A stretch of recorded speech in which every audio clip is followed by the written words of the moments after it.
Hello everybody, welcome to Calls. This is the 2023 PGA Championship DFS Tactics show. Got a lot to get into. Our final weather forecast before the tournament begins bright and early tomorrow morning, 7 a.m. Eastern time. It's going to be very cold for the players that are teeing off early tomorrow. We've got a lot of lineups to check and to make, questions to answer, all of that stuff. I'm excited for the second major of the season, so let's get into it. All statistics provided tonight and every night are from fantasynational.com. It is the best tool out there for your money. It is going to make you a much smarter gambler, a much better DFS player. Go check them out. It's simply well worth your investment. In the description to the video, there are links to all of my social media, Twitter and Instagram, where I posted some research around the previous 11 PGA Championship winners going back to 2012. So if you're interested in that, go give me a follow at social media. The link's below in the description. Twitter is also where I do my daily baseball content, 3 up and 3 down, 3 players that I like for the DFS slate, 3 players that I don't. Last I checked, I had a couple of good recommendations and one very, very poor one, such as the way it goes. But if you are interested in quick hitting daily baseball content, give me a follow over Twitter. And then Twitter is also where I place my betting cards for the PGA tournament. That will be no exception tonight after the DFS Tactics show. That'll be out later tonight. So if you're interested in seeing my betting card, give me a follow over at Twitter. And then finally, we're live. Chat is open. Ask any questions that you have regarding players or lineup constructions, statistics, all of that. We are here to answer any of your last-second pressing questions for the PGA Championship. So let's figure out our strategies and our tactics for the 2023 PGA Championship. And we're going to start, as we do every DFS Tactics show on a Wednesday evening, with Windfinder. And you can see, well, you can't see it, it's on my screen. At the top, there is a severe weather warning. And pardon me while I clean off my glasses here. A severe weather warning for Rochester, New York. A freeze. And tomorrow, you'll see that by the time we tee off, which is going to be at 7 a.m., I believe 7:01 is technically the first tee time, the temperature is going to be 37 degrees. So there is quite a possibility of delay tomorrow morning for frost and for freeze. If that's the case, then I would expect the morning wave to have a little bit of an advantage. That way, or because they don't have to deal with the extreme cold. But that's just speculation on my part. I really can't say one way or the other. Otherwise, tomorrow looks pretty even, all things considered, unless there's that delay. Not a lot of wind. Tomorrow looks to be about the best scoring conditions, albeit pretty darn chilly, especially in the morning. But a high of 65, not a lot of wind. And then Friday looks to be very, very windy.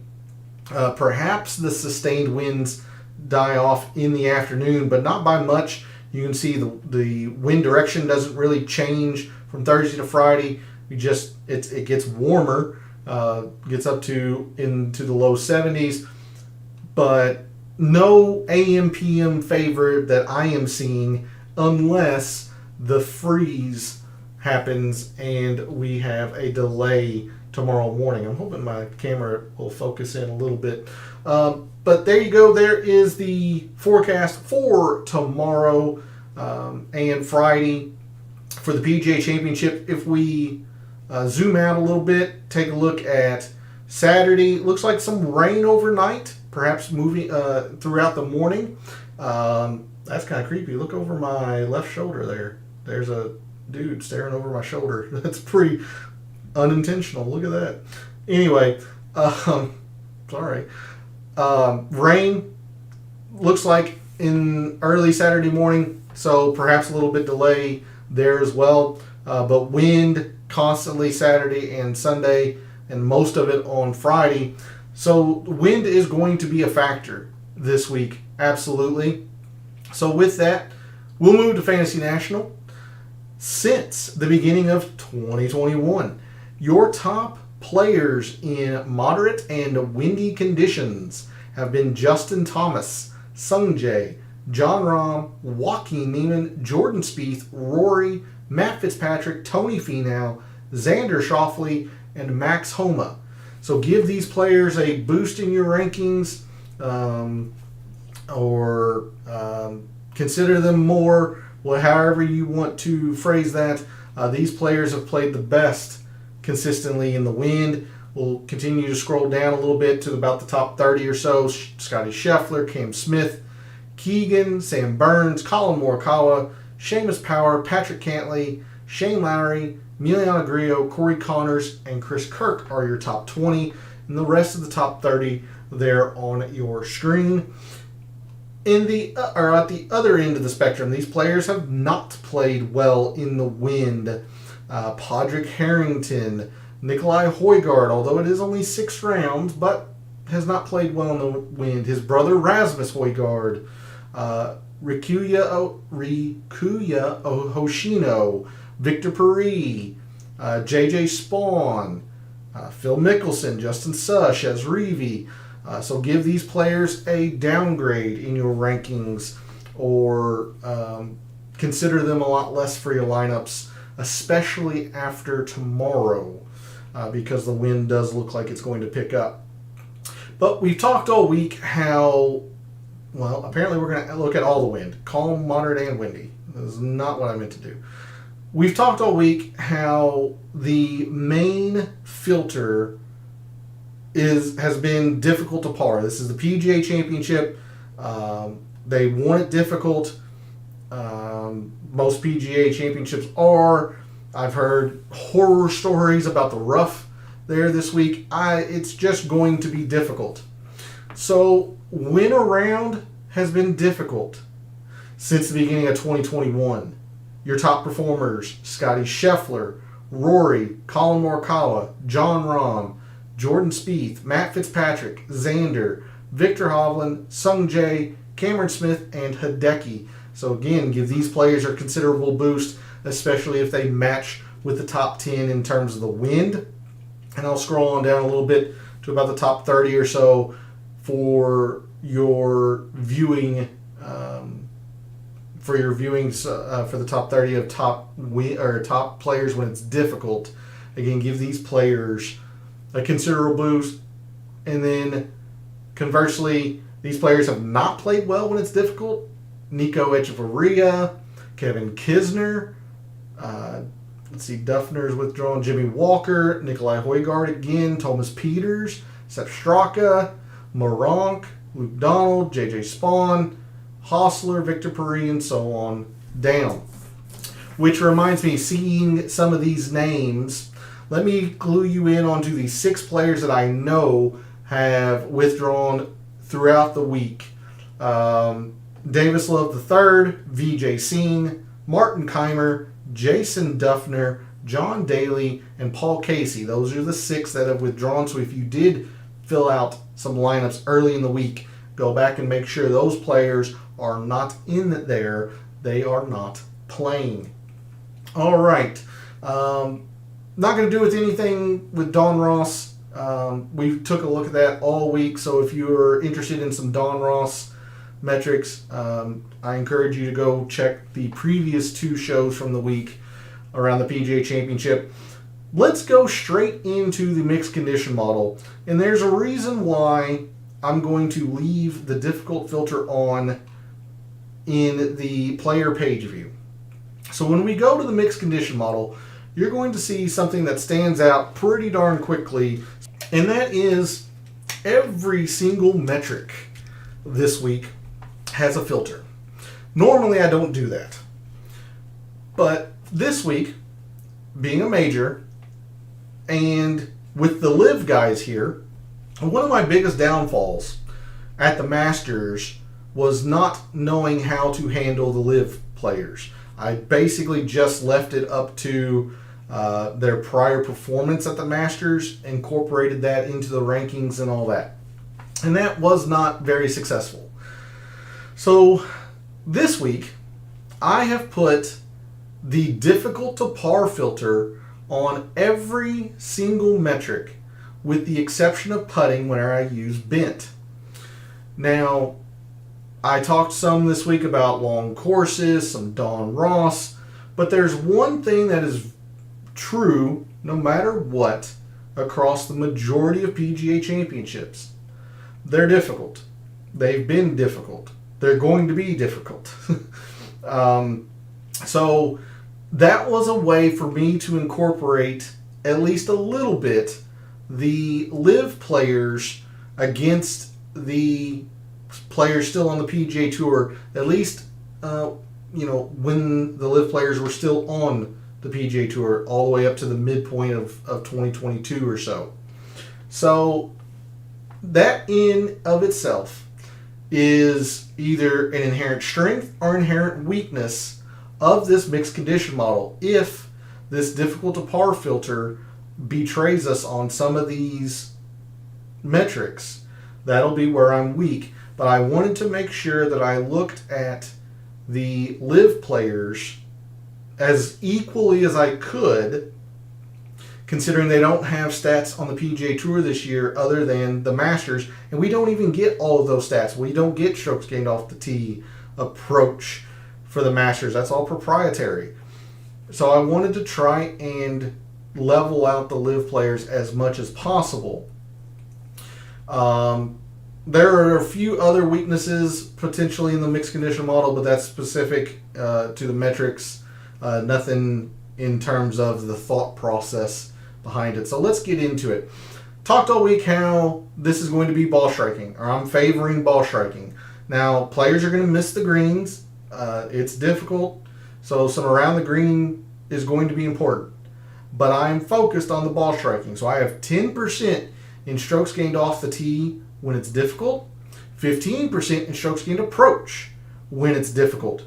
Again, when factoring in off the tee, especially with the supposed penalty that the rough is this week, I am more confident in looking at strokes gained off the tee when it's difficult, because it will work for these fairway finders. Again, I've mentioned I've been high on Abraham Answer all week. There's a few other, quote, fairway finders that I think are going to be pretty good this week. And it really does check out when you look specifically at strokes gained off the tee when it's difficult. Evening, Pete. Thanks for jumping in chat. Hopefully you are ready for the PGA Championship.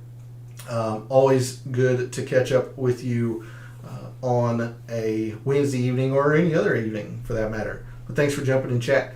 So we'll talk about distance here in a little bit. You can see it down here at the near the bottom of your screen. We'll get there. But strokes gained off the tee when it is difficult really brought the elite players to the forefront. Love some difficult golf for these guys. Yeah. So Pops Call and I had a little bit of a discussion about that today, where he's going to enjoy seeing these guys struggle instead of like at the Byron Nelson shooting 23, 24 under. I don't have a problem with a tournament or two being easy. I mean, I don't think anybody wants to go through a complete, like every tournament be a grind. That said, this is going to be a nice change of pace. So I'm looking forward to the difficult task as well. So yeah, you sound like a lot of people lately echoing sentiments that they want the courses to be a little bit tougher. I don't particularly care. Golf is golf. It's difficult enough. 15% strokes gained approach when it's difficult. Again, I just believe strokes gained approach is one of, if not the most important statistic in golf. It's a PGA Championship. We talked about Monday night in the Data Dive show that no PGA Championship has had a top 30 be even average in terms of strokes gained approach versus other courses on the PGA Tour. PGA Championship has always been or always had enhanced stroke gain approach for the top of the leaderboard. So a huge factor, one of the three biggest metrics in my mixed condition model, as I thought it was going to be all week. The one outlier for the mixed condition model, the one metric that does not have difficult to par as a filter, is bent green putting. And for obvious reasons, you don't want to look at putting when it's difficult. Let's just look at the surface. I only have 5% there, and I really did want to put 10% in there, but I had to accept 5% in the sense that there are some players who might not particularly like a surface. They just have a decent putting week, so it's not the be-all, end-all to be a good bent grass putter. It's just an enhancement, so that's why it's only at 5% in the mixed condition model. Again, talked all week how one of the three biggest metrics in my mixed condition model was going to be bogeys avoided. 15% in bogeys avoided when it's difficult to par. Regardless of if I was trying to include the live players or not with adding difficult to par across all of the metrics, this was going to be one straight up. So no matter what.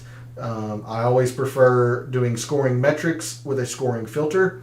And quite honestly, I had started my week putting 20% in this and even trying to put 25% in it at some point. Just realized that there were too many metrics and things that I wanted to look at. So I backed off to 15%, and I do think if anything, it's a little light. It needs to go into the 20 to 25% range. I just had other metrics that I wanted to look at. So 15% bogeys avoided. Talked a week how driving distance has mattered for the PGA Championship, and I don't think this is going to be any different. Having said that, that's why I do have the majority of off the tee specific stuff in the mixed condition model to off the tee as opposed to distance, because I do think fairways are going to matter with how penal the rough sounds to be from all the radio and podcasts and all that stuff. So 5% in driving distance, again, when it's difficult. If players know that a course is difficult, if a round is difficult, some players back down and really ensure that they hit the fairway. I want to see the players who are able to still hit driver and still find the fairway. Your John Rahms, your Scotty Schefflers, the surprise name from Monday night, the Davis Rileys. These guys that have plenty of distance and still find the fairway, especially when it's difficult. 10% in greens when it's difficult. Again, greens and regulation are going to be a big factor. These are very small greens, as are normal Don Ross designs. And I wanted to put 15% in here, but I only left it at 10% because we'll talk about proximity here in a little bit. There are sections to these greens. That's the way Don Ross designs his courses. So hitting the green isn't going to be enough alone, but it's certainly a big advantage. So I wanted to see who hits plenty of greens when it's difficult. 5% scrambling when it's difficult. And there were a couple of different filters I really thought about here. I thought about putting scrambling on bent grass greens because scrambling or putting is a factor of scrambling. But I left the putting, or I left the bent to just putting, and I used difficult to par for scrambling. So that could be an inherent weakness a little bit if I needed to look at scrambling on bent. I also thought about looking at scrambling on long courses. Again, if the rough is indeed as penal as it seems to be, guys might be having to chip out and scrambling from a long way away. I thought about that, but in the end, I just left it at the what I'll say the safe safe filter for difficult to par with scrambling. 5% in procs. Again, another metric that I usually don't put a filter on. But this is going to be difficult. I wanted to include the live guys. Talked about how these greens have sections, so it's not going to be just enough to hit the green, although that's a big improvement. You're going to want to have a decent amount of proximity, so 5% in total procs. And as I was talking about, no specific ranges in terms of 3s, 4s, or 5s, and no par 5 data at all. I'm sticking to my guns. I just don't think they're going to matter. So 10% in par 3s, and the biggest factor in the mixed condition model, 20% in par 4s when a round is difficult. So again, the biggest inherent weakness of this mixed condition model, if the difficult to par filter betrays us a little bit, this is my attempt to include the live guys, or at least compare them as closely as I can to the other PGA Tour players. I know that the PGA Championship is generally tough. I believe it's going to be tough this year. That also helped in the decision making. I don't have a whole lot of around the green. Mainly it's bogeys avoided, if you want to think about it that way, and scrambling. So nothing around the green specific. If around the green matters a lot more, I'm going to be pretty cold to that. If distance doesn't matter as much as I think it does, and if the par 5s matter, then I'll be weak to that. But overall, I really do feel that this is going to be a pretty good representation of how, at least statistics-wise, how the tournament is going to shape up at the end of the week.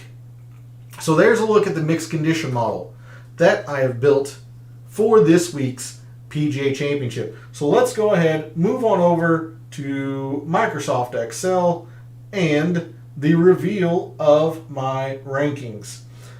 Number 1 in the rankings is Rory McIlroy. Second is Colin. John Rahm, Scotty Scheffler, and Shane Lowry will round out my top 5. Victor Hovland, Patrick Cantlay, Abraham Answer, Justin Thomas, and Xander Schauffele round out my top 10.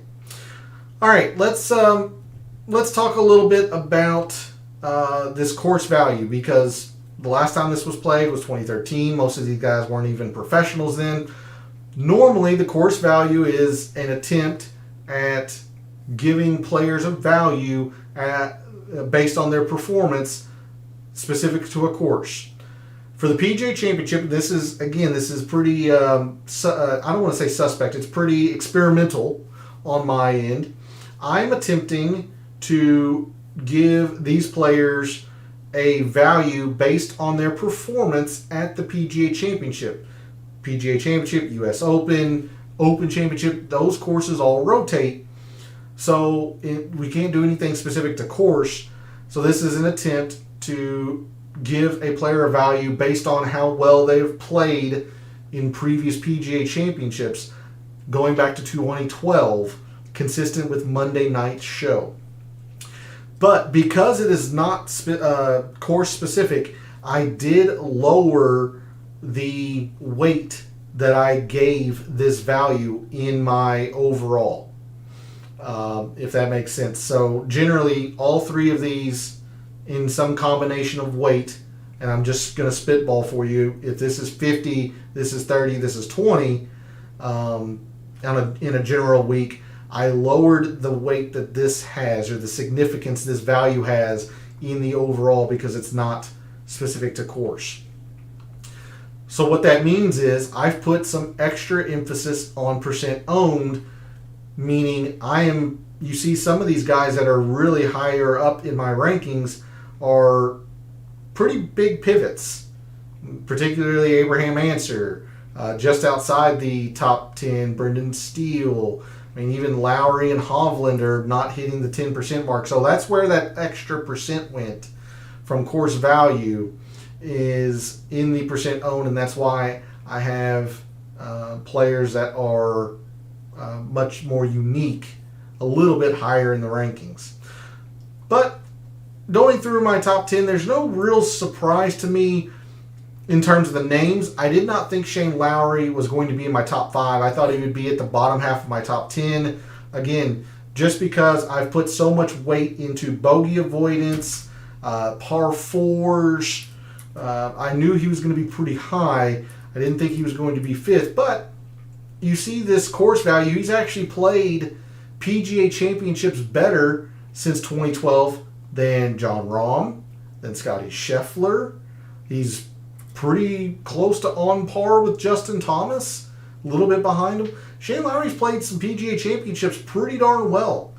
So he's rising at least a little bit in that regard, and he's pretty unique.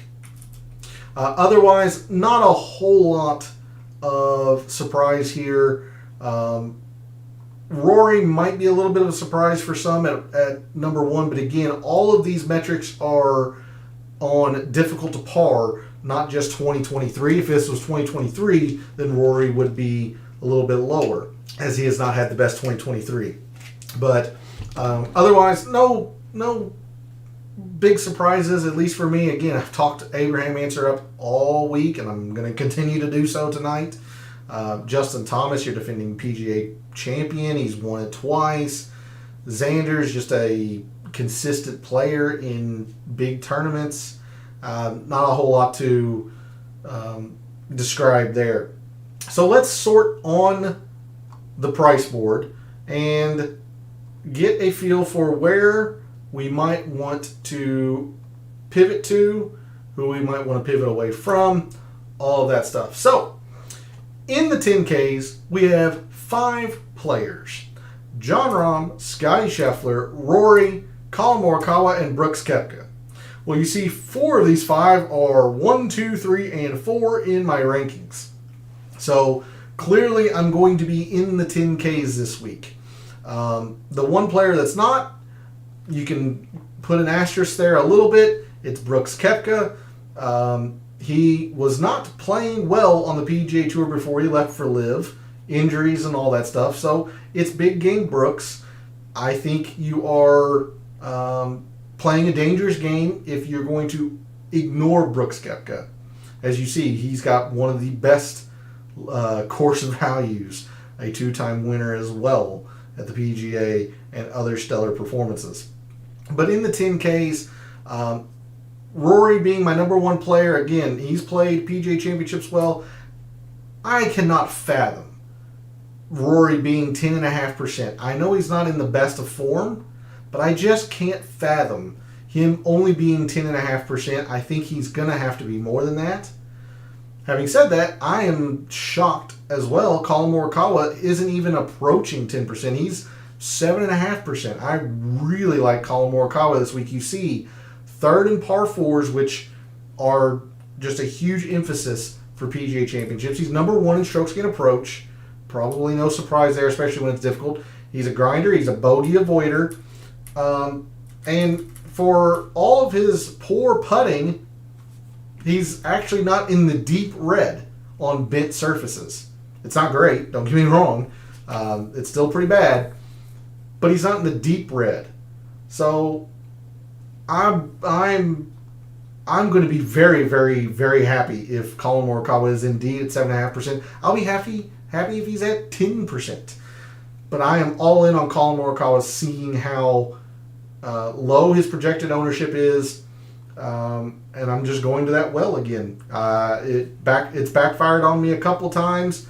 I still believe in Collin Morikawa, so I'm going there a whole bunch in the 10Ks. You see it, number 2 in par 3s, number 2 in greens. He seems like he is built for Oak Hill. Rahm and Scheffler, the 2 11s. I think I have to put Rahm ahead of Scheffler. They're pretty close, in all honesty, but I think I'm going to put Jon Rahm ahead of Scheffler. But in the 10Ks, I'm going, if anything, I might swap Collin Morikawa and Rory.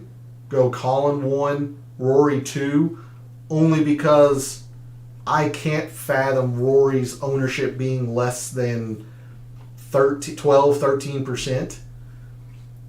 If it is, I'll be firing up a whole lot of both of these guys, and probably in the same lineup. And trusting my my gut on some stars and scrubs. But these are 1A and 1B for me in the 10Ks. I'll go John Rahm third, Scotty fourth. Nothing against Brooks. Again, just based on the analytics, he wasn't healthy. He wasn't playing well on the PGA Tour. I'm going to put him fifth. But I think it's probably a mistake to ignore Brooks completely. Moving to the nines: Xander, Patrick Cantlay, Jordan Spieth, Tony Finau, Justin Thomas, Cameron Smith, Cameron Young, Victor Hovland, and Sungjae. All right, let's go ahead and talk about the elephant in the room. Jordan Spieth. I am going to completely fade him, as it looks like the majority of Fantasy National is. I'm going to let others take that risk on Jordan Spieth's wrist. If you're willing to take that chance, everything analytically says that he should play well. I mean, he's top 12 in my rankings. He's played PGA Championships well. He's trying to complete the Grand Slam, third in par fours. Just outside the top 20 on the two other big metrics that we've used this week. Nothing says that Jordan Spieth should play bad by the numbers. It's all about the wrist. I am not willing to take that chance with Jordan Spieth. So, hey, Joey, good evening. Thanks for jumping in chat. Hopefully you are ready for the PGA Championship. I haven't seen you all week, so hopefully you had a good Mother's Day. Spend it with the mothers in your life, and are ready to win big for the PGA. But good evening. Thanks for jumping in chat. So, yeah, that's how I'm approaching Spieth. I'm just completely full fading. And if he plays well, all the power to him. I'll let others take that risk. In the 9Ks, he is the second most projected owned player, but I cannot see Tony Finau playing poorly here. This seems like it's just set up great for Tony Finau. Now, his iron play when it's difficult isn't the best. I get it. It's actually lower than Brooks in the time that Brooks was on tour. But he's also not horrendous at anything. He's not even really mediocre at anything. He's just good at everything. Top 20, top 20, top 20 and off the tee when it's difficult. Top 15 in greens when it's difficult. His worst stat is his par threes. And then par threes are going to be very important here, so he's going to have to do quite a bit better on par threes. But even as much as Tony Finau has problem on the greens, he actually really prefers bent. We didn't know about his distance. He's a decent scrambler. It's just off your screen. He's 44th. So, I mean, this is the worst of his statistics, 57th. Out of a field of 150 or so, he's still in the top third or top 35%. And that's his worst statistic. So he is good at everything.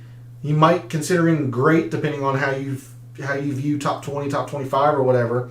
He's just not elite at really anything like Scheffler is, like Rory, like Morikawa. But I still see Finau being very, very good here. So this is chalk where I won't be able to get away from. I just think it's going to be pretty good. Justin Thomas seems pretty good too. The irons are starting to maybe come back a little bit. It's the PGA Championship. He's always at his best when it's difficult. He's top 10 in scrambling, 15th in distance. Don't overlook the fact that Bones is on his bag, so he'll be able to help him read these putts. I have to like Justin Thomas a lot too. And I think Sungjae is going to be pretty darn good, but he's going to be pretty darn expensive. Chalky. But he's not the number one bogey avoider. He's number 3 in scrambling when it's difficult.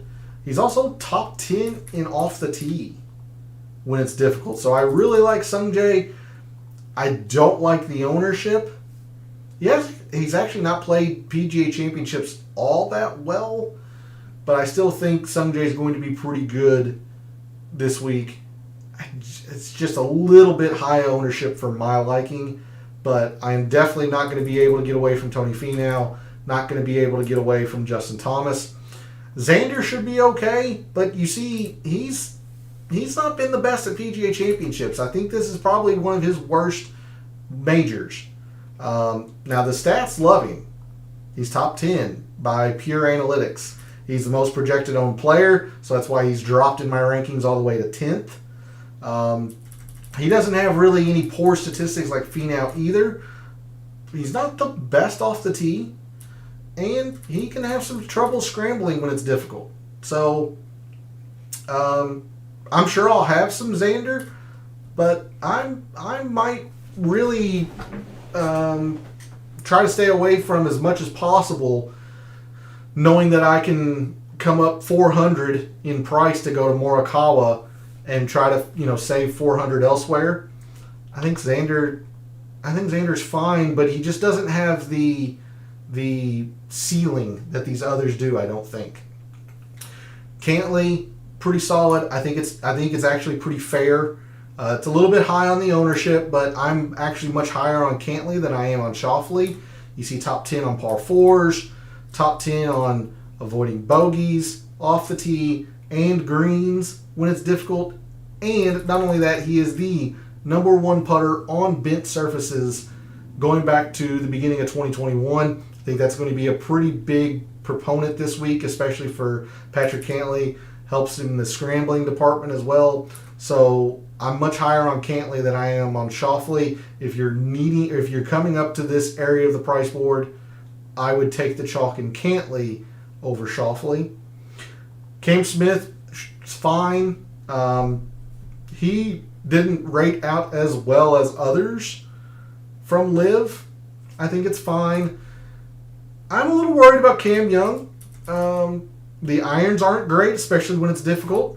Now, the off the tee, the distance, that's never going to be an issue. That is his game. He's an off the tee player. But the irons, especially for a PGA Championship, even though he did finish 3rd last year, Southern Hills didn't have the rough that Oak Hill's going to have. So I'm a little concerned, especially if he does get a little bit wayward. And he can. He's an elite driver, but he can get a little wayward. And it's really going to matter here with his irons. If he's failing to hit greens, you see the par 3s aren't great. He's not the best putter on bent, so I've got a little bit of worry on Cam Young. I think Victor Hovland, for much of the same reason, as much as he's 6th in my rankings, a little gun shy on Victor Hovland. Now the stats, or the metrics, the analytics, really like him. Number 1 player and off the tee when it's difficult. But boy, if he has to rely on his short game, because he's not going to hit every green in regulation. He's just not. Victor, I'm a little bit gun shy. The metrics love him. And I'm sure I'll have him because he's projected at less than 10%. But I'm not excited about it. Like I said, if I'm going for uniqueness here in the 9Ks, it'll be maybe Justin Thomas. I can't imagine him being 12.5%, but I don't think there's a lot of uniqueness in the 9Ks that I like. If you're fine with Jordan Spieth's wrist, then there's your uniqueness. That's where I would go. But I can't do it. Like I said, I'm sure I'll use a little bit of Sungjae, but man, that ownership that's a little bit high. Like I said, I'm just gun shy on Victor. I just don't know what to think with Cam Smith, and I've got reservations about Cam Young. So that's how I see the 9K shaking out. I'll be using Finau. I'm not going to be able to get away from it. I'll use JT. I'll have Sungjae. I'll try to limit it. I really want to like Victor, but I just know that around the green matters, and he's just not good around the green. Moving into the 8s. This is where it gets really, really interesting, at least for me. Your most projected owned player in the 8s is Tyrrell Hatton, for a good reason. It's difficult. He plays difficult courses well. But notice the bogey avoidance. He's actually not the best bogey avoider when it's difficult. He's only top 20 in par 4s. So that's why he's all the way down to 30th in my rankings. 32nd by purely the numbers. He's been good at PGA Championships, but he hasn't been elite. And the metrics kind of fill that out a little bit. He's good enough off the tee. He has enough distance, but he's more of a fairway guy than a distance guy, which I think is going to play well this week. But his par threes, a little shaky.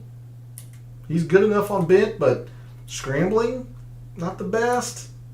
Again, not elite with the distance, so Hatton can be a fade for me.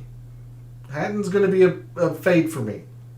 Instead, even though he won last week, I'll take Jason Day. You see the bogey avoidance, really good.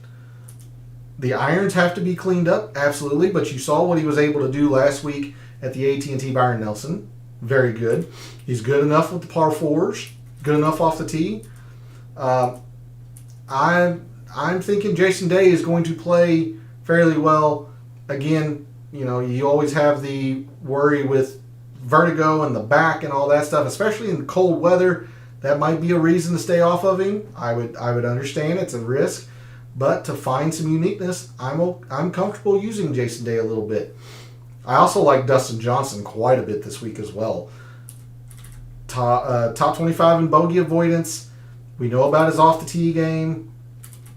He hits plenty of greens when it's difficult, and he's good on bent. He's good on bent. I mean, you see there are no even slightly shaded greens. They're either elite green or good. So I really like Dustin Johnson this week. I think he'll play well. He's played well on PGA Championships before. Everything says Hideki should play well. He's had some injury concerns lately, so take that what you will. It's not as recent as, say, Jordan Spieth's, but I still think Hideki's going to be pretty good. He played well enough at the AT&T Byron Nelson to justify it. His par 3 performance, very, very good. So I think Hideki will be fine. I mentioned Shane Lowry and how I don't think I would have had him 5th, but again, he avoids bogeys. He hits par 4, or he plays par 4s well, especially when they're difficult. He hits plenty of greens. I would not put him 5th. I would have him maybe 10th, maybe just outside the top 10, but I think Shane Lowry is going to be serviceable. He's played PGA Championships pretty darn well. But I really think Matt Fitzpatrick's going to be pretty good this week. I think the irons are better than this. We saw this at the U.S. Open at Brookline last year. He can play very difficult courses very well. Number 5 in bogey avoidance. Number 5 in par 4s when a round's difficult. Top 10 in off the tee. He's gained distance in the past couple of years. He's always been a very good scrambler. That's part of avoiding bogeys. Proximity's not great. It's just off your screen. It's 80th, but I think Fitzpatrick's going to be pretty good. I'm a little surprised to see him at 12.5%. I would have thought it'd been a little bit lower, but I think Fitzpatrick's going to be pretty good. Fleetwood, popular, okay. It's a lot of ownership. I don't like it. I'm just nowhere near Tom Kim. The irons haven't been good when it's difficult. Yet he just hasn't been at his best when it's been difficult. Granted, he's played par 4s, fine. Bogey avoidance is fine. I'm not there with Tom Kim. And if he plays well, I'll just lose. I'm just not there with Tom Kim. Tagala, okay. I'm starting to come around to Tagala a little bit, especially seeing that these irons are so good when it's difficult. But I mean, at least metrics wise, like nothing stands out with Tagala, but he just gets the job done. So maybe. But yeah, in the 8Ks, I'm going to use a lot of Dustin Johnson. I'll use Fitzpatrick. I'll use Lowry. Burns could be interesting, although with this being bent, I would have thought much more of Sam Burns if we were on Bermuda. But I mean, even on bent, he's top 10. So the worry with Burns is usual. It's off the tee. Can he keep it anywhere near play? Because he can get real wayward. So that's the issue you have with Sam Burns. If he's wayward this week, it's going to be a very short week. It's going to be a long 2 days for him, but it's going to be a short week. So I don't know if I'm willing to take that chance on him. Moving into the upper sevens, a couple of names that I want to show up or send your way. Corey Connors is very unique, but be wary. He has not played PGA Championships well at all. Now, the analytics love him.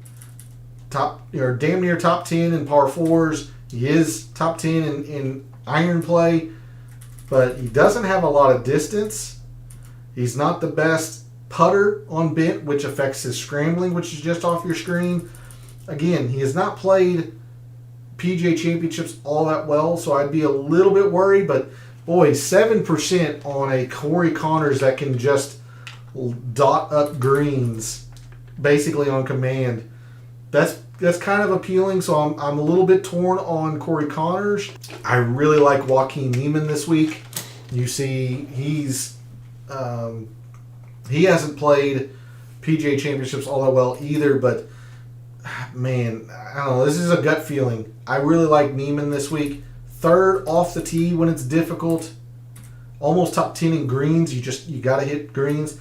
It's just about the putter, and the putter can come and go with Niemann. So he's got all the tools. Sixth in distance.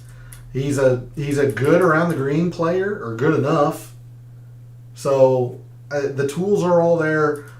I like Joaquin Niemann this week. Take a long look at Keegan Bradley as well, especially if he's going to be under 10%. Now, I have never been the strongest believer in Keegan. I thought he was playing over his head a little bit earlier this year and late in the fall. But one of the biggest reasons why I like Keegan is that he's improved his performance on bent grass significantly. On bent grass, he's been very, very good. See his second place last year at the Wells Fargo, which was on bent at TPC Potomac. He's played well, and he's generally solid when it's difficult. Another one of these guys like Tony Finau, he doesn't have a bad statistic across here. 49th is his lowest stat. 49th is his lowest. So I mean, he's good at everything. I would consider being 10th in something elite. So, I mean, he is elite off the tee when it's difficult. He's elite with proximity when it's difficult. So, take a long look at Keegan. Ricky, I think, is going to be good, but he's getting a whole lot of love. He's damn near 15%. And at that's got to be a fade for me. I know I talked about Ricky at the end of Monday night and said I would probably use him. That was before I saw ownerships. He's played PGA Championships very, very well. So if this is chalk that you're comfortable with, I don't blame you one bit. These stats are, he's being hurt by the fact that he's been out of form for the past couple of years, and he's turned it around this PGA Tour season. So, I mean, I understand the love for Ricky, but at 15%, I just got to fade it. I got to fade it. And lastly, at 7,500, I really like Wyndham Clark, but understand what I'm telling you here. I've got a win wager on Wyndham Clark, so it's much easier for me to fade Wyndham Clark because knowing that I have that win wager, I think he's going to play pretty well. We saw the irons at Quail Hollow at the Wells Fargo. When it's difficult and it's long, he can play. So the irons are much better than this. Third in distance, top 20 in scrambling when it's difficult. So I think Wyndham Clark's going to be good, but I'm going to fade him because I have a win wager. It's a little bit high on ownership. Instead, at the same price, I've talked about it all week, look at Abraham Answer. Top 15 in par 4s when it's difficult. Not the best bogey avoider, but he's also decent when at scrambling. 13th in procs. Dang, it's just off your screen. 13th in procs when it's difficult.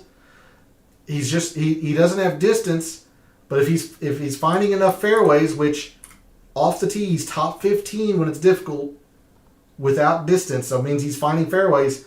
He's just going to rely on his irons and by the way, they're top 30 in this field. So I really like Abraham Answer this week. That is where I'm planting my flag. With him, maybe another player or two. And if Abraham Answer does not play well, I will lose. And I will lose horrifically this week. But 3.5% on Abraham Answer, who's in my top 10. I'll just be all in on him. Moving into the bottom half of the 7Ks.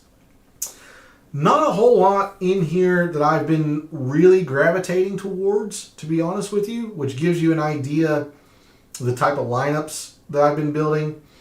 If you think Bryson's just going to be able to overpower this course, I don't. But if you think he can, then, take a long look at Bryson. Emiliano Grillo's actually played PGA Championships fairly well, and the ball striking is always there. You see top 10 in irons when it's difficult. The off the tee's not as high, not close to there, but the irons are always there. He's always played par 4 as well. Grillo could be worth a look, perhaps. Not in love with it, but I don't hate it.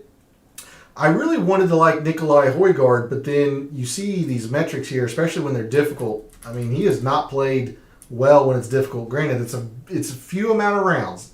It's a small sample size. But the stats that we do have for when he's played when it's difficult is not good.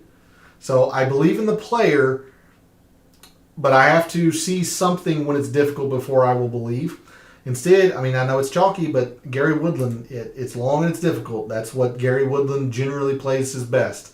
Top 20 in irons, top 15 at greens when it's difficult. It's all about the putter, just like you can say with quite a few guys. If he's going to putt well, or even field average, Gary Woodland's going to have a strong week. Top 10 in distance. So I like Gary Woodland. That's some chalk I won't be able to get away from. I've talked about Davis Riley. He's not getting a whole lot of love. You see the analytics aren't the highest on him. Again, off the tee, 33rd when it's difficult. So something to really hang your hat on. 33rd on off the tee and greens. Like Davis Riley could be worth some speculation here. Really could be. The issue is he has not avoided bogeys when it's difficult. So if you're not avoiding bogeys this week, oh boy. People are going to bogey, but you're gonna have to find some pars somewhere if you're gonna want to contend. And Davis Riley can have some issue with that. He's also not the best iron player, so if you're believing in the off the tee and the greens, generally the ball striking, although the approach hasn't been the best and difficult, I understand it. I think it's a worthwhile speculation. Mito Pereira arguably should have won last year. His metrics are very, very good. Now the par 4's a little suspect or a little bit mediocre, but iron play when it's difficult, very good. Top 25 and off the tee. Top 15 in greens. I'm going to have some Mito at 8.5%. But yeah, there's not a lot that I've been gravitating towards in the low sevens. Especially because I was so high on Nicolai Højgaard, and then once I had built the mixed condition model, kind of had to back away from that. But I don't mind Davis Riley. Mito Pereira should be fine. I think he's probably going to be a little bit more owned than 8.5%, but I think Mito should be fine. And Gary Woodland chalky, but I'm going to use him because I think it's just a good play. I have two names for you in the 6Ks. One probably not going to be a shock, and one might be. So let's talk about the first one. Aaron Wise. He always rates out well in my model. I understand that, and I told you this last week in that I always have a FOMO bet on Aaron Wise. So it's comfortable for me to avoid using him in DFS. He's also coming off the layoff in which he cited mental health. But he did play last week, and he made the cut. And the saving factor for Aaron Wise, as opposed to any other tournament, is that he's generally at his best when it's difficult, like Keith Mitchell. He's generally at his best when it's difficult. So, top 15 in par 4s. You see top 30 in irons and bogey avoidance. Really, he's got two mediocre stats. Putting, which comes and goes. He's 77th in procs, which isn't great, but everything else is, he's elite at scrambling when it's difficult. He's good. He's got enough distance. It's good enough on the par 3. So I think Aaron Wise is going to be a worthwhile speculation in the 6Ks, especially if he's at 1.5%. The other name that I want to send your way is Brendan Steele at 6,600. And Brendan Steele is all about the iron play and fairway finding. If he's not finding fairways, you can forget it. But you see, top 15 in par 4s, top 20 in irons. He's a decent enough bogey avoider. But off the tee, top 20. Greens, 15th. Par 3s, 15th. He's 4th in proximity when it's difficult. This guy is a ball striker. He has not played well lately. I get it. But if you are as high as I am on the ball striking this week, then you really need to consider Brendan Steele, especially if he's going to be 6% or lower. So those are the two 6K plays that I really want to highlight for you all. I'll, if there are questions, I won't mind coming down and investigating some more. But we're coming close to time and we need to make some lineups. So get your questions ready as I run through tiers lineups and make the chalky or seemingly chalky lineups for our big GPPs, and I'll answer those after that. So let's start making some lineups. We'll start with tiers. In tiers contests, tier 1 you have Jon Rahm, Scotty Scheffler, and Rory. Everything tells me that I want to take Rory, but I think Jon Rahm's just the safer play. I think Rory's got a pretty low floor, so give me Rahm in tier 1. I don't hate Rory though if you're comfortable with the risk. Let me answer the Tom Hoagie question after tiers, P, but I'll get to that absolutely. So Rahm in tier 1. Tier 2, Colin Morikawa, Brooks, Xander, Patrick Cantlay, and Tony Finau. For me, I'm between Finau and Colin Morikawa. I'll go Colin Morikawa, assuming he is the uniqueness in here. If Tony Finau is fairly unique, I would go with Tony Finau, but give me Morikawa in tier 2. I just really like how this sets up for him. Not too dissimilar from TPC Harding Park, although Harding Park was a little shorter, but still par 70, still narrow. I like Colin Morikawa this week. Tier 3, Spieth, JT, Cam Smith, Cam Young, and Sung Jae. Well, Spieth, I'm just out because of the wrist. Talked about Cam Smith. I got my reservations about Cam Young. So really, it's default between Sung Jae and Justin Thomas. If Justin Thomas is indeed the more unique option than Sung Jae, give me Justin Thomas all day. So I'll go Justin Thomas in tier 3. Tier 4, Victor Hovland, Jason Day, Dustin Johnson, Max Homa, Hideki, Terrell Hatton, and Shane Lowry. Now, by my rankings, you should take Lowry. I don't know if I'm there or not. That's a pretty big risk. I think Dustin Johnson's going to be pretty darn good, so I don't hate the idea of Dustin Johnson. Victor Hovland is the complete home run. If you're looking for that, if you're wanting the highest floor, the highest ceiling and the lowest floor, then go with Victor Hovland. I don't hate that in tiers either. Gosh, this is pretty tough because I like Hideki too. Lowry should be good. Make a decision. Give me Victor. I'll go with the perceived uniqueness. Give me Victor. Especially since I went Rahm in tier 1 and I think he's going to be pretty chalky. Give me Victor in tier 4, but I don't hate Dustin Johnson at all. I don't hate Jason Day at all. I don't hate Hideki at all. Or Shane Lowry.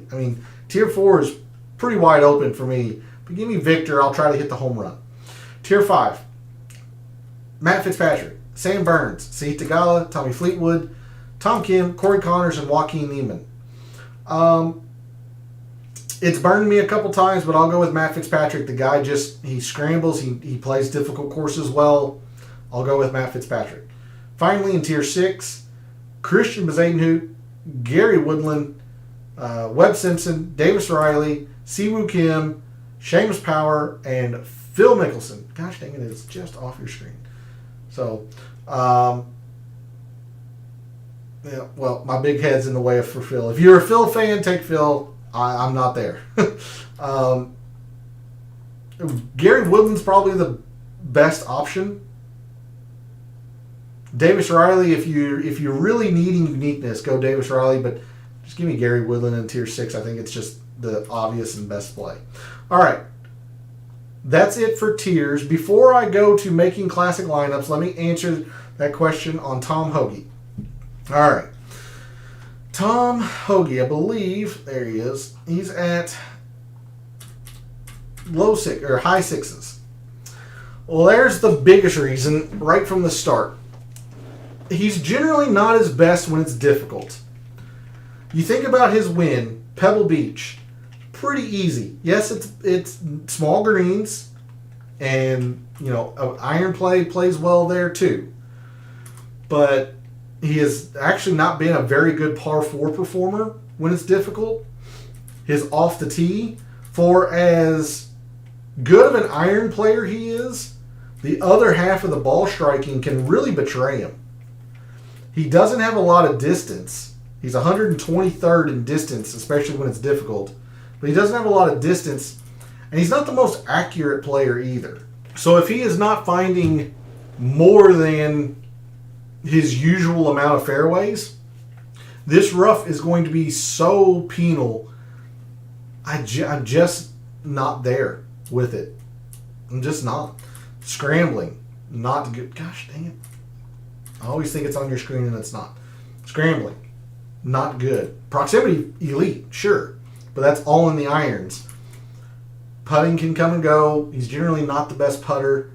Anyway, I'm scared off by the fact that he's not good at par 4s when it's difficult, and his off the tee metrics are really, really subpar for when it's difficult. But at 4%, that is an elite skill that you're getting from a 6K player.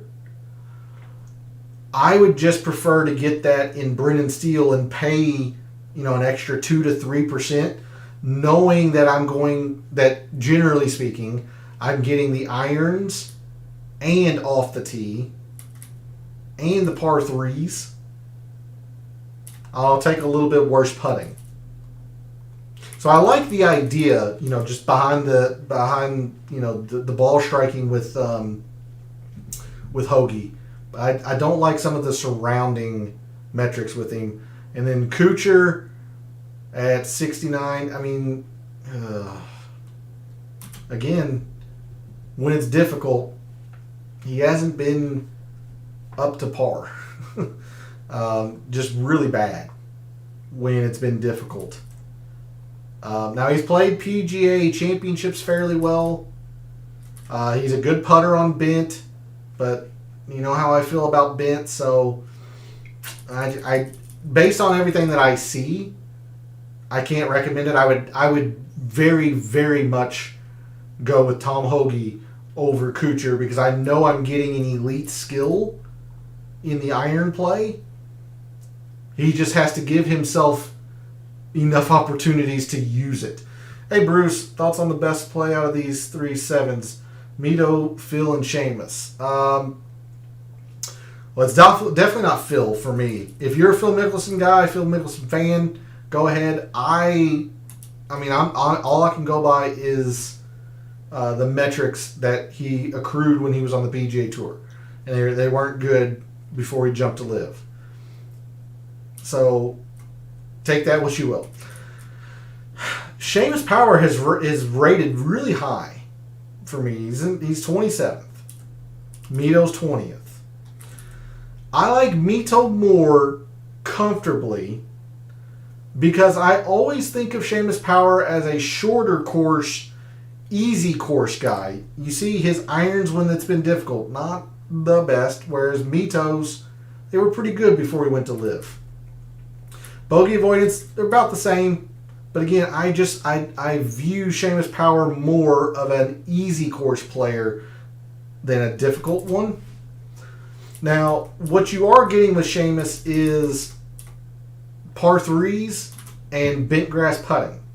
Particularly the par 3s. I wouldn't really count on the bent because putting comes and goes.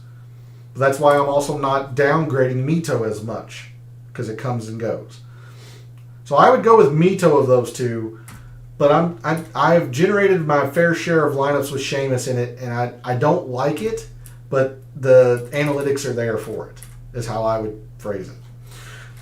But, yeah.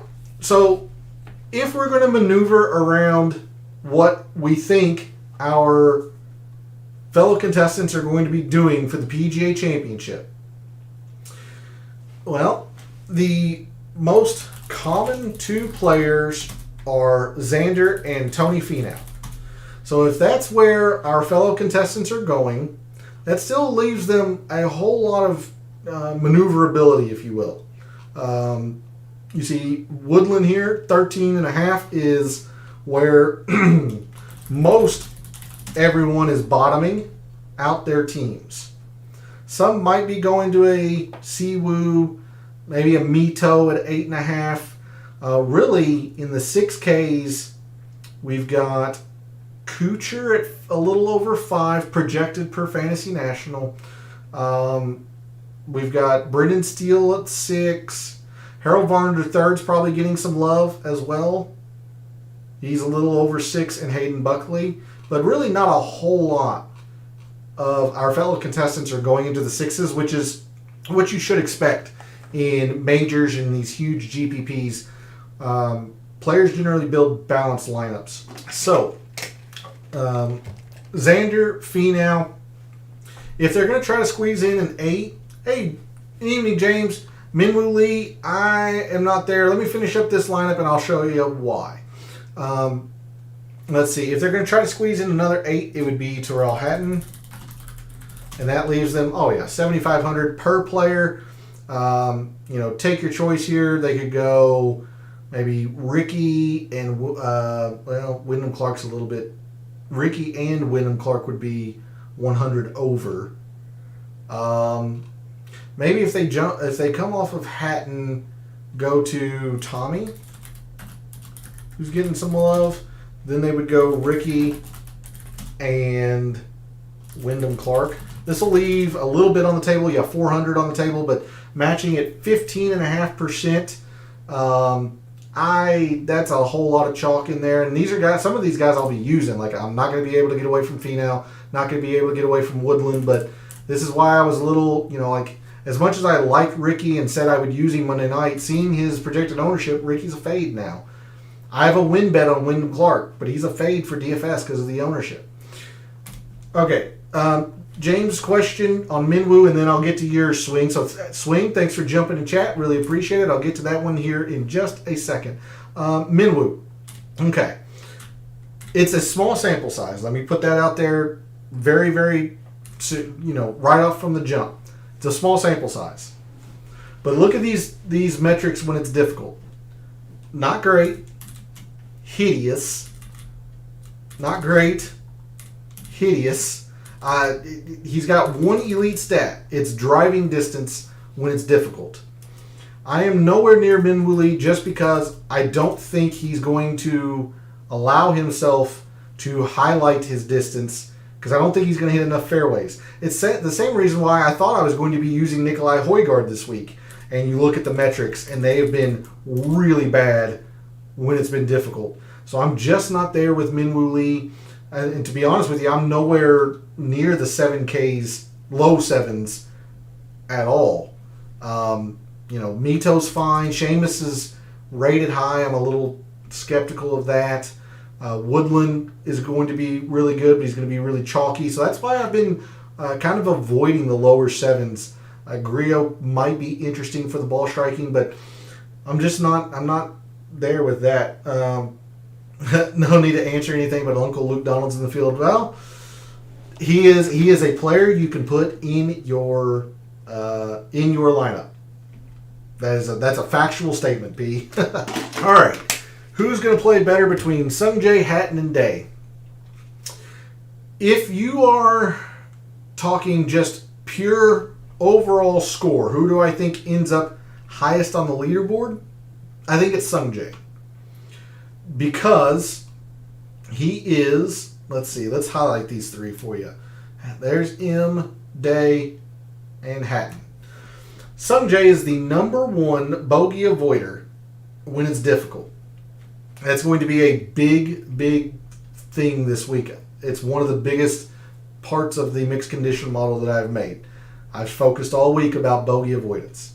So if you're asking in terms of pure vacuum, who do I think finishes highest on the leaderboard? I think it's Sungjae because of his propensity to grind. If you're asking me who I think is going to be the best DFS option, I actually think it's Jason Day.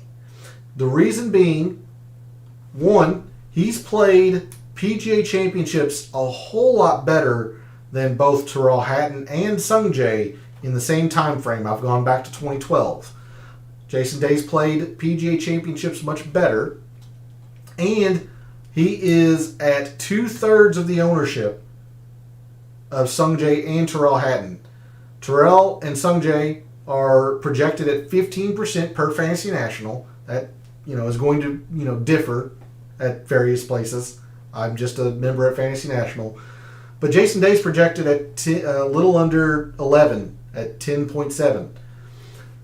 So I will take the chance on fading Sungjae and Tyrrell Hatton because of the ownership and go with the more unique option, the player that's been better at more PGA Championships, who's coming off a win, who's good at avoiding bogeys in his own right, top 15. He's a scrambler, so he can get up and down. He's a good bent grass putter. So give me Jason Day in terms of DFS if you're asking just honest, or in a vacuum, best player this week who's finishing highest on the leaderboard. I do think it's Sungjae.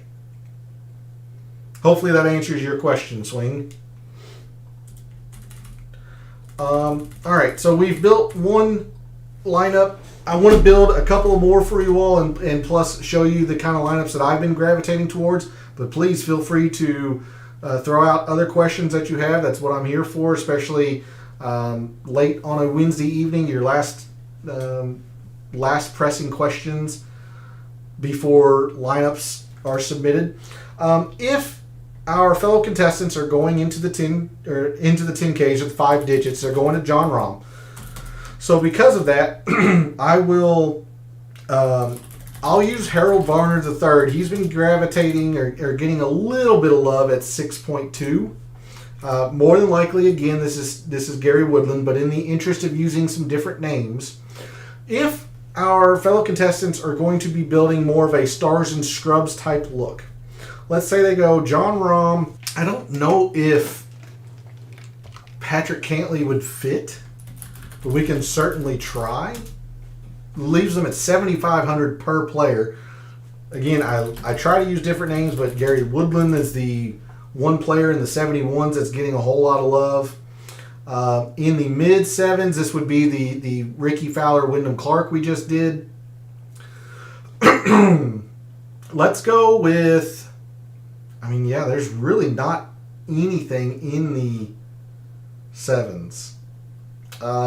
Justin Rose could be getting a little bit of love here. 77, so that would be, 75? Is that Wyndham? So Justin Rose and Wyndham Clark, maybe? Yeah. So it's a little bit more unique than the other lineup just because we went down all the way to Harold Varner, who's the most chalky 6K play. But this might be a stars and scrubs-ish type lineup that you might see with Rahm or Scheffler, Players go Cantley or Schauffele, maybe dropping down to Tony Finau. Again, I'm just trying to use different names for you all. But then coming all the way, ignoring the 8s, coming all the way down to maybe a Justin Rose. Ricky Fowler would fit in this absolutely. Gary Woodland. That's really about the extent of a Stars and Scrubs lineup, I think. So if we're going to navigate that, if we're going to try and move or maneuver around that, let me show you where I've been going. And I mentioned that in the 6Ks I like Aaron Wise, but I really like Brendan Steele. And he's a little bit more chalky than some of these other 6Ks. But I'm going to go on the ball striking narrative. But if I'm going with the 6Ks, I'm going to try. If I'm going going down to Brendan Steele, I'm kind of like our fellow contestants. I want to squeeze as much in here as I can. With that said, I'm going to get a little bit more greedy and go with a pure Stars and Scrubs. I'm going to go Jon Rahm and Collin Morikawa. And you see, it doesn't leave me with much. It's only leaving me $7,300 per player. But Collin Morikawa, I can't believe he's going to be 7.5%. If he is, I'm overjoyed. Him and one of the players that I'm getting ready to talk about are going to be the reason why I would lose this week. At 7,500, everyone is gravitating to Wyndham Clark for good reason. I think Wyndham Clark's going to play good. I think he's got a chance to win. That's why I have a win wager on him.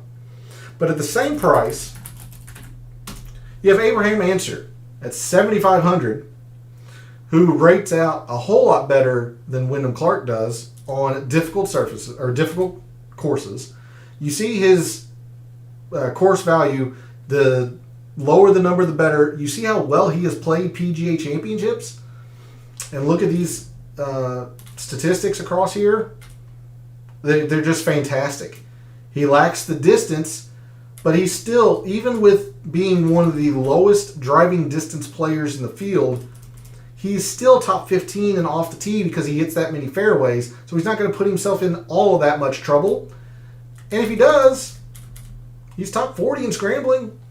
So give me Abraham Ancer at 3.5% or whatever he ends up being, even if he's up to 5%. Give me Abraham Ancer at more than 3 times the uniqueness that Wyndham Clark is. And I will accept that my only exposure to Wyndham Clark is a win ticket. But anyway, so Abraham Ancer and Morikawa, those are the 2 players that I'm going to just lose if they don't play well because of their uniqueness. 7,100, I can afford to take a Gary Woodland here. It still leaves me with 7,100. Davis Riley is as a worthy speculation. I've been, generating Mito Pereira and Seamus Power. If you're a believer in Phil Mickelson, I'm not, but you can go there. I'm just going to use Mito. I believe in Mito Pereira more than Seamus Power. I've got a sub 10% lineup here. So it's hitting that magic number of 10% being unique. I'm getting the number 1 player in the world and one of the favorites to win this tournament. I'm getting a former PGA Championship winner in Collin Morikawa.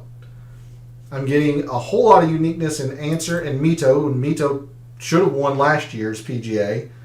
Gary Woodland I just think is a good play, and Brendan Steele is a speculation.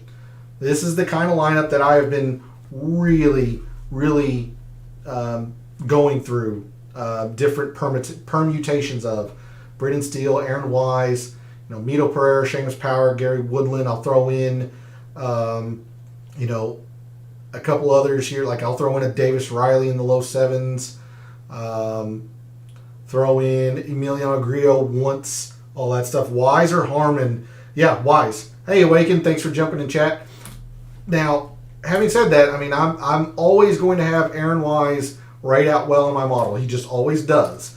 But the reason why I believe in Aaron Wise a little bit more this week than maybe some others, yes, he's coming off that long layoff when he cited mental health, but he came back last week. He made the cut, so the game's still there, and he's at his best when it's difficult. He is at his best when it's difficult. top 15 in par 4s when it's difficult. He's a good bogey avoider. He is elite, and I mean elite, at scrambling when or on difficult courses or in difficult rounds. So I'm a believer in Aaron Wise, even more so than I usually am. We talked about Hoagie and Kuchar a little bit earlier. If you want the full detailed answer, I ask that you go back and check that out after the show.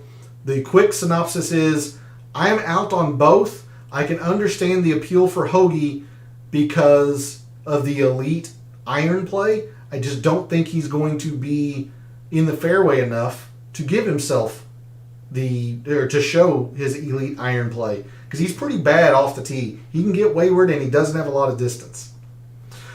All right, one more lineup while I still field some questions. I'll try to show you the balanced type looks or balanced lineups that I've been gravitating towards. And I've been starting with Justin Thomas. Again, I'm going to use Finau, so I mean, I'm just trying to show the ultimate uniqueness here. JT is about 5% less than Tony Finau. But take who you want in here. Finau, JT, Cam Smith. I'm not there, but I can understand it. I've been going JT and then kind of just going through the 8s. I really like Justin Thomas. I like DJ quite a bit. We didn't talk about Max Homa. He's 17th in my rankings. I think he'll play okay this week. But give me a known major champion who plays difficult courses well, is good when avoiding bogeys. Give me Matthew Fitzpatrick. He's burned me God knows how many times. I'll get burned again this week, but I'll take Matt Fitzpatrick. A little bit more on the chalkier end. So take a look at Shane Lowry. Not in love with it, but again, with the uniqueness. And he's played PGA Championships pretty well. Leaves us 7,600 per. Depending on how you feel about where your uniqueness stands at this point. Like, one way I've been completing it out has been going something like Neiman or Connors and Gary Woodland. This will be a little bit more chalky at 11.5%, but again, you can move this around how you will. If I use Corey Connors, who I don't hate, that brings it under 11%. If I want to throw in Emiliano Grillo and go with the ball striking on Grillo, leaves me 78, which is Adam Scott, Taylor Moore. I'm not terribly fond of, but take a long look at Keegan Bradley. I think Keegan will be good. There's that magic 10% number again. Meaning this is probably a unique lineup or duplicated very rarely in your big GPPs. So I wanted to make sure I gave you a stars and scrubs look that I've been toying around with and a balanced look that I've been toying around with. But we've had a lot of questions. I don't want to leave any questions unanswered, so feel free to jump into chat in the next couple of minutes. If you have any other questions, be more than happy to help. But Hoagie and Kuchar have been a popular ask tonight. I'm not there with either. I do like Wise. Harmon, I never did really look at. It just doesn't feel like a Brian Harmon course or tournament. What's his price? And I'll give you a more detailed thing about Brian Harmon. At this point, I might have to just filter for, there he is, 68. So PGA Championships, not great. Although he is clearly the highest, analytics, like purely by the numbers from Fantasy National. Good, he's a good bogey avoider, but I mean, these greens are small. He doesn't hit a lot of greens. He's not the best bent grass performer. Off the tee, 43rd, which is fair. He's going to have to hit almost every fairway since he doesn't have a lot of distance. I don't know. I guess I could maybe see it, but I'm much more inclined to go Wise than Harmon. I don't know anything about. I don't even know how to say it, Micheluzzi. I know he played last week. If he doesn't have stats, I don't know how to. I just can't. I can't rank him, or I can't analyze him. So I've got nothing. I would advocate that you go to other content creators and people you trust for their Micheluzzi take, because what I would tell you is based on literally nothing other than last week.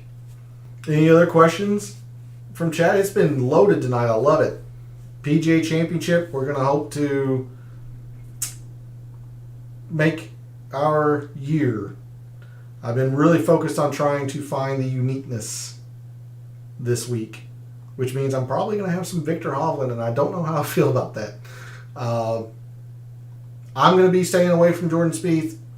If you're not scared of the wrist injury, he's going to be very unique, it looks like. But my biggest plays of the week, Colin Morikawa, Abraham Answer, and in the 6Ks, Brendan Steele at 66. Those are my big three plays of the week. If those three players do not play well, it is going to be a horrific week for yours truly. But that is where I'm planting my flag, trying to gain some uniqueness. With that, I think that is going to be it. We've run a half an hour over, but I loved every moment of it. I will be available. Who are your 2 to 3 highest owned guys north of 8? You're completely fading this week. Whew, that's tough. Completely fading. Hatton would be one that I'm probably completely fading. Ooh, that's a good question. Like, I can't say a completely fading Xander, just because I'm sure I'll generate or I'll have him once or so. But I mean, Xander's a pretty big fade for me, I think, but not a complete fade. I really think Tyrrell Hatton's really only the one big fade. No, Brooks. I'll fade Brooks. I'll lose to Brooks. Poston, Ryder, 6K range. Poston does not like long courses. And you can kind of see that when it's difficult as well, but he really doesn't like long courses. Now, Sam Ryder has had some very good form coming in, but you see the numbers here. They're pretty red. So I'm not there with either one. If I had to pick one, it would be Poston, just because he's a better putter, better scrambler. But I really don't like either one of those. Like I said, if I'm going stars and scrubs, if I'm going down to the price range that you're talking about, Awaken, I've been stopping at Brendan Steele at 66. But yeah, for Bruce, I'll say Brooks and I'll say Tyrrell Hatton. And I might end up being some others that I completely fade. I haven't finalized my lineups yet. Excuse me. But I'll say those two for now. Brooks and Tyrrell Hatton. Rory, home game narrative. I mean, he's the number one player in my rankings just because he's played PGA Championships so well. I mean, the stats, the metrics on difficult courses are very, very good. I'm going to be gravitating more towards Colin Morikawa. I'm going to have a whole lot of Rory, especially if he's at 10.5%. I have to believe Rory's going to be more than 10.5%. That's why I'm a little more shy about it. But if he is truly indeed at 10.5%, I would be all over Rory. He's just too good of a player to be at 10.5%. But that's what we have for the PGA Championship.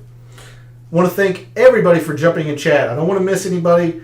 P and Joey, Bruce, James, Swing, Awaken. Think that might be everybody. If I left you out, it's not on purpose. I'm sorry. But thanks for jumping in chat. It was a lot of fun. I really enjoy doing what I do, which is looking at sports statistics, trying to win a little bit of money in the process. Throughout the week, whether it's social media, in the comments of this show, let me know how you're doing. Let me know who you used, who you faded. Would love to be able to shout out members of the community who do well. Whether you use just a small amount of what I've given you throughout the week, or if you used a lot of what I've used. If you're here watching, you're a part of the community, so let me know how you do. I would love to be able to shout out members of the community that do well. Reminder that as of right now, Friday night will be another Friday Night Chill stream. We'll be doing some round 3 showdown, weekend golf, maybe even a little baseball. And keep up with me on social media. My betting card will be there later tonight as soon as I finalize the stream and get my lineups turned in. But my betting card will be over on social media as well. So for all of the wagers you have made this week for the PGA Championship, for all of the DFS contests you've entered this week for the PGA Championship, for this weekend and every weekend, may all your bets be profitable.